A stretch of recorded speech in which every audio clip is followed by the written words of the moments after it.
How's it going, guys? Welcome back to another video. So today we're going to be previewing and predicting what the top six predictions will be for me personally. So obviously we're going to go into the top six, starting from 6, 5, 4, 3, 2, and then 1. And look, this is my point of view. Everyone's got their own ways of thinking or believing how the league positions will finish up. But this is my preview. This is my prediction. So obviously you've got to respect everyone's predictions. So look, it's been a mad summer in terms of transfers. There's been a lot of ingoings, outgoings for a lot of the top six sides that finished in the top six, including Liverpool, Arsenal, Chelsea, City. Newcastle are getting a few in. They've released a couple as well. Man United have got a lot. Obviously, they wasn't in the top six last season, but you know where I'm going with this. So look, there's been loads of top footballers coming into the Premier League this season, and it's going to be unpredictable. Everyone's saying it's going to be Liverpool's title. It's where's the evidence to suggest that? Every Premier League season is different. What you've done last season doesn't mean you're going to replicate that this season. So look, let's get into it. Without further ado. So, look, number 6, I'm going to go with Man United. I'm going to go with Man United because, yes, it's going to be a massive jump, almost like 10 positions for them as they finish like 17th, 16th. But, look, Man United should never be finishing 17th, 16th. That's a one-off season. That's not going to happen again and again and again. They've improved attackingly. They've added a lot of goal scorers there in terms of Cunha, Bryan Mbeumo, and then obviously they've got Benjamin Sesko, who we don't know how he's going to perform. But for me, with the likes of Bruno Fernandes in there and Kobbie Mainoo in defence, bringing that balance, they may go for Baleba as well and a couple of more. And then the defence, obviously defence isn't the best, but they're working on that. I don't think they've actually bought any defenders in. So that's where they're going to struggle for me. Man United are going to leak in a lot of goals. They will get a few goals, but against the top teams that keep clean sheets, it's going to be difficult for them to get a result because they will be leaking in goals, 100%. So for me, Man United, I think they've got that extra bit about them to finish above the teams like around them, like Brighton and your Aston Villas, maybe your Brentfords, things like that this season. I think Man United have got a bit about them, and they've got to finish in the top 6. The money they've spent, having not been in a European position, is of a vast majority. So they've got to finish in the top 6 no matter what. Pressure's on. Number 5 for me is Newcastle. I think Newcastle, whether they sell Isak or not, I think they've got that bit of experience about them. I think it's going to be difficult again, like a couple of seasons ago when they finished in the Champions League. Then they couldn't finish in the top 4 again, because the Champions League had an effect of them. The squad's not massive. But for me, I think they've got a bit of experience about them now. They've won a cup as well. If they keep Isak, which is looking likely now as well, I think they should basically finish in the top 5. I think it's going to be massive for them at St James Park. I think they're going to have to win at least 12, 13 games at St James Park to stand the chance of finishing the top 5. But for me, Newcastle, I think the midfield is amazing. The attack is good. They've added the likes of Elanga. They may keep hold of Isak and get another centre forward in as well.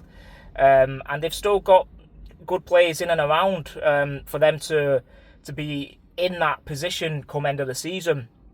Number 4 for me, I even predicted this team to finish in the top 4 last season. A lot of people were laughing at me saying what, but Chelsea for me are gonna be. It's one of them. They release too many players, they sell too many players, and they add too many players at the same time.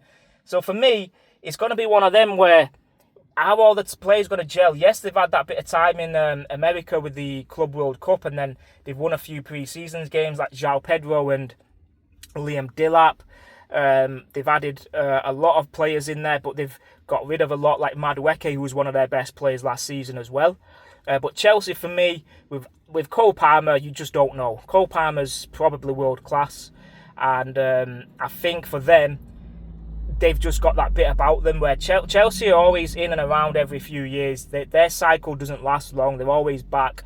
So teams are going to be scared of Chelsea this season. I think they've got a great manager as well. In his first season, he's won 2 European trophies. And look, a lot of players are attracted to Chelsea. And he's with the likes of Caicedo, Enzo Fernandez, they've been in the midfield now for a couple of years and they've cemented their spot. So they just need a couple of additions here and there. And look, Chelsea could be the team to beat next season. We just don't know. But for me, I think it's too much for them. I still think the team is too young. They're going to have some amazing wins. Like they may win a game 5-0, 4-1. They may beat City 3-0. But I don't think they've got it to go all the way. I don't think they've got that bit about them to go 38 games for a title run. We've seen what happened last season as well. Arsenal had a poor season, but we still finished above Chelsea. Number 3 for me, this may surprise a few of you, but this is what it's about. Like I said at the start of the video, just because Liverpool have won the league last season, it doesn't mean things replicate. There's no such thing as, it doesn't happen. It's not so simple. Everyone thinks predicting the league is so simple, but it's not. Every season is different. Every team attacks differently, defends differently. They may have different game plans. And look, with the likes of Mo Salah, he's getting on a bit. He may have found his last biggest contract. Well, he has in the UK, in Europe, and he may naturally just not perform to the levels that we know he's capable of. It's natural that when you're at a certain age, your levels dip, and that's why they've added the likes of Wirtz and Ekitike and a few others to help Salah, because it was all on Salah last season and it wasn't fair on him. So this season they want to focus on, adding the additions and making sure it's not all relied upon a individual footballer, because they're not going to win the league like that again. It's not going to happen like that. So they need to spread the goals and assists and the gameplay. So for me, I think Salah's not going to have a great season this season. He's still going to get more than 10, 15 goals and assists, of course, but he's never going to replicate what he did last season. And for me, I think Liverpool are going to shock a lot, especially if they don't get a centre-back. And for me, I think the strikers, they're still short there, having let go of Nunez, Diaz, Chiesa may go, and then obviously we know what happened with Jota. And only coming in with Ekitike, I think Isak needs to come in for Liverpool to be able to, finish in that top 2. I don't think Ekitike, I think it's too much for him.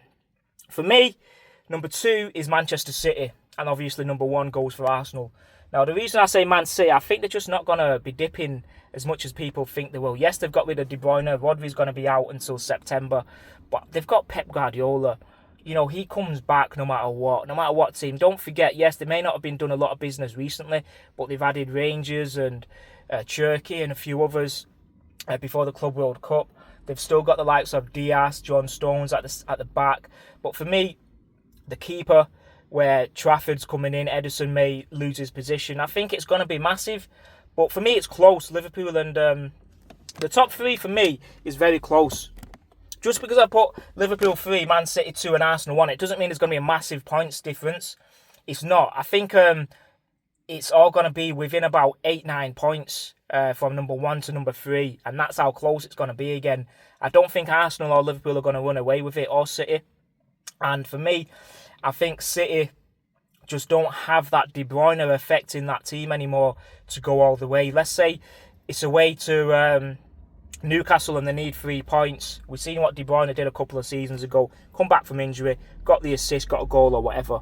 He's just, he's just got that X factor about him. And I think City are going to struggle in a few games, away games, without that effect. Yes, Turkey and the others can do a job, but I think De Bruyne is De Bruyne at the end of the day. For me, Arsenal, I think they've, the players they've bought in are exactly what they need. But for me, they are still a bit short. I think they do still need to get an attacker. Eze is the one for me. Rodrigo obviously has been linked with Man City now. He's probably going to be going there because of Pep as well, especially if they sell Savinho. But Eze's been linked with Spurs today, so we don't know what's going to happen. But for me, Gyökeres, Havertz up front. Havertz is going to... we're going to be seeing the best of Havertz because of Gyökeres. He doesn't want to lose his position. Rice has been there a couple of seasons. Odegaard's going to hopefully be back to his best. Saka has got a bit of competition. We've bought in Madueke. We've still got Martinelli, Trossard. In midfield, we've brought in Zubimendi and Norgard. Rice can even come into the number 6 position. There's a lot of rotation there. Our defence is the best it's been. The last 2-3 seasons, Arsenal's defence is the best. I don't see that getting any worse with Saliba and Gabriel there. So if we maintain the defence, add the goals, win a few more games than drawing what we did last season. We drew about 12, 13, 14.